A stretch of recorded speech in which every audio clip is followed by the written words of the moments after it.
नमस्कार। आज 17 जुलाई 2025 है और कॉर्पोरेट दुनिया में बाजार में काफ़ी कुछ हुआ है। तो चलिए जो भी हमें स्रोतों से खबरें मिली हैं उन पर एक नज़र डालते हैं। हाँ, बिल्कुल देखते हैं आज क्या खास रहा। तिमाही नतीजे आए हैं, कुछ बड़े सौदे भी हुए हैं। और सरकार के भी कुछ फैसले हैं। तो शुरुआत नतीजों से ही करते हैं। एंजल वन, यहाँ तो मुनाफा काफ़ी गिरा है ना? करीब 61% सालाना कमी। हाँ, 61% तो बहुत ज्यादा है। ये थोड़ा चिंताजनक है एंजल वन के लिए। शायद कंपटीशन बढ़ रहा है स्पेस में। सही कहा। अच्छा, और टेक महिंद्रा, उनके नतीजे कैसे रहे? टेक महिंद्रा के मतलब मिले जुले कह सकते हैं।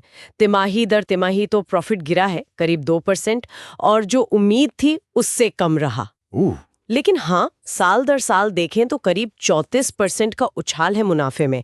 तो एक तरफ अच्छी खबर, दूसरी तरफ थोड़ी कमजोरी। और L&T technology services, LTTS। LTTS का भी कुछ ऐसा ही है। सालाना मुनाफा तो बढ़ा है, पर बहुत मामूली, सिर्फ 1% के आसपास, और तिमाही रेवेन्यू में गिरावट है। लेकिन एचडीएफसी एएमसी, उनके नतीजे काफी मजबूत आए हैं। अच्छा। हाँ, मुनाफा करीब 31% बढ़ा है और उनका जो एयूएम है, मतलब एसेट्स अंडर मैनेजमेंट, वो भी 21% बढ़ गया है। वाह, ये तो काफी सॉलिड परफॉर्मेंस है HDFC AMC की तरफ से। बिल्कुल। अच्छा, अब आते हैं बड़े सौदों और फंडिंग पर। स्टेट बैंक ऑफ इंडिया का QIP, ये तो जबरदस्त हिट रहा। 25,000 करोड़ रुपए जुटाने का प्लान था और 3 गुना सब्सक्रिप्शन। हाँ, ये बहुत बड़ी बात है। दिखाता है कि एसबीआई पर और शायद पूरे बैंकिंग सेक्टर पर निवेशकों का भरोसा कितना है। सही। इसके अलावा अडानी एंटरप्राइजेज और विल्मर वाली डील, वो फाइनल हो गई। हाँ, वो डील भी हो गई है।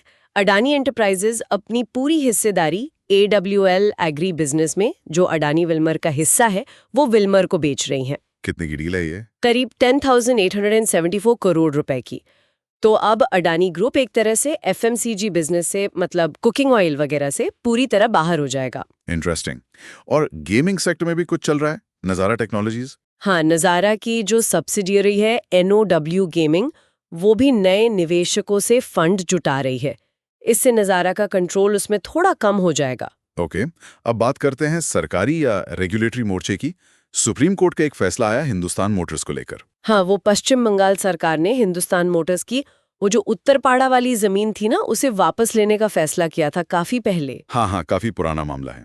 तो सुप्रीम कोर्ट ने अब सरकार के उस फैसले को सही ठहराया है। मतलब वो जमीन अब सरकार के पास रहेगी। ठीक है। और कैबिनेट ने NLC इंडिया को भी कुछ मंजूरी दी है। हाँ, NLC इंडिया, जो पहले नेवेली लिग्नाइट कॉर्पोरेशन थी, उनको अपनी ग्रीन एनर्जी वाली जो शाखा है, उसमें 7,000 करोड़ रुपए तक निवेश करने की मंजूरी मिली है। ये तो अच्छा कदम है रिन्यूएबल एनर्जी की तरफ। बिल्कुल। और एक और माइनिंग से जुड़ी खबर है। हिंदुस्तान जिंक को राजस्थान में पोटाश और हेलाइट का एक बड़ा माइनिंग ब्लॉक मिला है, ई-ऑक्शन के जरिए। अच्छा, ये भी अहम डेवलपमेंट है। हाँ। कंपनियां सिर्फ सौदे ही नहीं, विस्तार भी कर रही हैं। DLF मुंबई में दोबारा एंट्री कर रहा है। हाँ, ये काफी बड़ी खबर है रियल एस्टेट के लिए। DLF काफी समय बाद मुंबई मार्केट में अंधेरी वेस्ट में एक लग्जरी हाउसिंग प्रोजेक्ट लॉन्च कर रहा है। अरे वाह, कंपटीशन बढ़ेगा वहां। बिल्कुल। और तकनीक की तरफ देखें तो स्टरलाइट टेक्नोलॉजीज, वो ऑप्टिकल फाइबर बनाने के लिए अब ग्रीन हाइड्रोजन का इस्तेमाल करेगी। ग्रीन हाइड्रोजन ऑप्टिकल फाइबर में, ये कैसे? हाँ, ये महाराष्ट्र में अपनी तरह का पहला प्लांट होगा। उन्होंने हाइजीन को नाम की कंपनी के साथ पार्टनरशिप की है। इससे कार्बन फुटप्रिंट कम होगा। ये तो बहुत इनोवेटिव लग रहा है। सही बात है। और LT फूड्स, जो दावत बासमती राइस वगैरह बनाती है, उन्होंने रॉटरडैम नीदरलैंड्स में एक नई ऑर्गेनिक फूड फैसिलिटी खोली है, यूरोप में अपनी पकड़ मजबूत करने के लिए। ग्लोबल एक्सपेंशन पर भी फोकस है। अच्छा, निवेशकों के लिए कुछ डिविडेंड की तारीखें भी हैं। हाँ, कल यानी 18 जुलाई रिकॉर्ड डेट है कुछ बड़ी कंपनियों के डिविडेंड के लिए, जैसे Bharti Airtel, Kotak Mahindra bank, HCL tech और डाबर इंडिया। तो जिनके पास शेयर हैं उनके लिए ये जरूरी जानकारी है। हाँ, और एक और खबर है एयरटेल के ग्राहकों के लिए। क्या? एयरटेल अपने सभी ग्राहकों को perplexity pro AI search engine का 1 साल का मुफ्त सब्सक्रिप्शन दे रही है, जिसकी कीमत करीब 17,000 रुपए बताई जा रही है। ओ, ये तो काफी अच्छा ऑफर है। हाँ, AI का जमाना है तो कंपनियां भी ग्राहकों को खींचने के लिए ऐसे ऑफर्स ला रही हैं। तो कुल मिलाकर देखें तो आज काफी हलचल रही कॉर्पोरेट जगत में। नतीजों में उतार चढ़ाव दिखा, कुछ बहुत बड़े स्ट्रैटेजिक सौदे हुए। हाँ, विस्तार की योजनाएं भी दिखी, चाहे वो रियल एस्टेट हो या ग्लोबल फूड मार्केट। नई टेक्नोलॉजी जैसे ग्रीन हाइड्रोजन और एआई पर भी फोकस है। और सरकारी फैसले भी अहम रहे, माइनिंग से लेकर जमीन तक। बिल्कुल, ये सारी खबरें मिलकर भारतीय अर्थव्यवस्था और बाजार की एक तस्वीर बनाती हैं। एक तरफ कंपनियां लागत और मुनाफे पर ध्यान दे रही हैं, जैसा कुछ नतीजों से लग रहा है। हाँ।